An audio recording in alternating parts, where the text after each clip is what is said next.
नमस्कार बंधुगण, आम चैनल रे आपण मानकु स्वागत करुछि।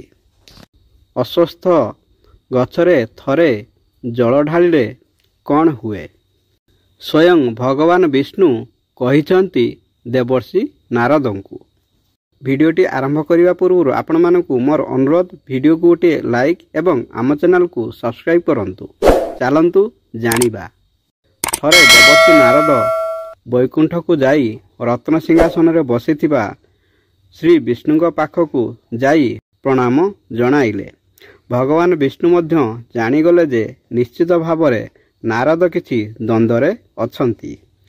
नारद पचारंती, प्रभु वृक्ष भितरे अस्वस्थ जेउथिरे विष्णुक वास होइथाए, किंतु से किछि लोकंकु अस्वस्थ गछकु काटुथिबार देखिले, जेउ कारणरू वृक्ष खूब कष्टरे थिला।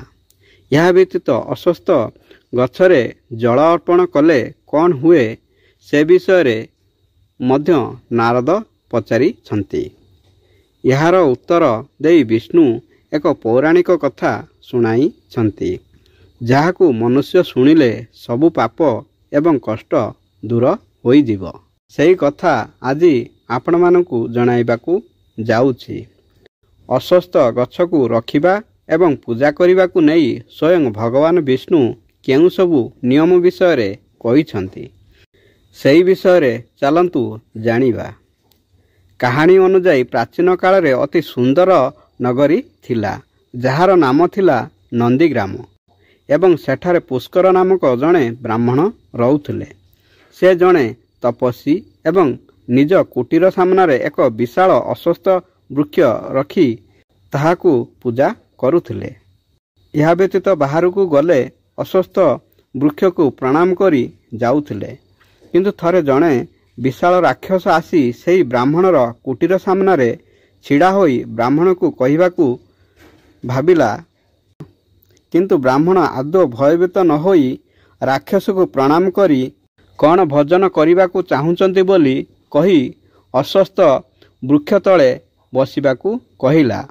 राक्षस जनक अस्वस्थ गछ तले बसिबा मात्र ही तार शरीर जलिबा आरंभ कला एवं पूरा जली जिबा परे सेथिरु जणे दिव्य पुरुष बाहरिले, अर्थात से निज पापरु मुक्त होई गला।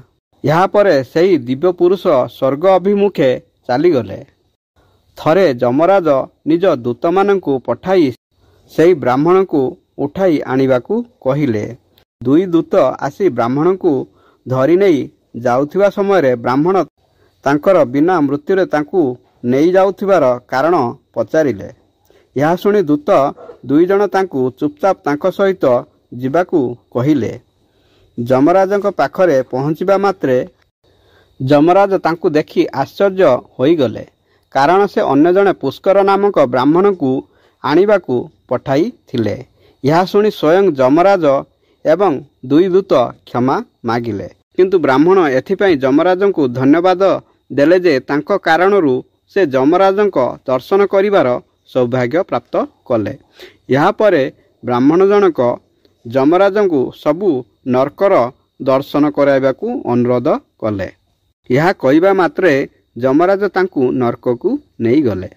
सेठारे परिस्थिति खूब खराब थिला। सेठारे पापी माने खूब कष्ट भोग करुथिबार देखिले। नाना पापी को नाना प्रकारर कष्ट दिया जाऊ थिला। से आत्मा माने कष्टरे विलाप करुथिले। सेही आत्मा माने निजे मर्तरे करिथिबा पाप कारणरू नरकरे कष्ट भोगुथिबा कहिले। यहाँ पर ब्राह्मण कहंती जे मर्तरे जेउ व्यक्ति भगवान विष्णु को पूजा करिथाए ताकू केबे नरकरे कष्ट भोग करिबाकू पड़े नाही। सेही आत्मा माने जेउ नियारे जळुथुले ब्राह्मणक पाखकू स्पर्श करी जेउ निया जळुथिबा ताहा अधिक आश्वासना देउथिबा कहिले। तेणु सेमाने ब्राह्मणकू सेठारे किछि समय छिड़ा हेबाकू कहिले। यहाँ परे ब्राह्मण जनक कहिले जे जदि से जणे विष्णुक भक्त होइकी एभली आत्मा मानकर वेदना को देखी अणदेखा करती तेबे ताहाठारु खराब जिनिस आउ किछि भी नाही। यहाँ परे पुष्कर ब्राह्मण ସେହି ନର୍କରେ ପଡ଼ିଥିବା ଆତ୍ମାର ମୁକ୍ତି ପାଇଁ ପ୍ରାର୍ଥନା କଲେ।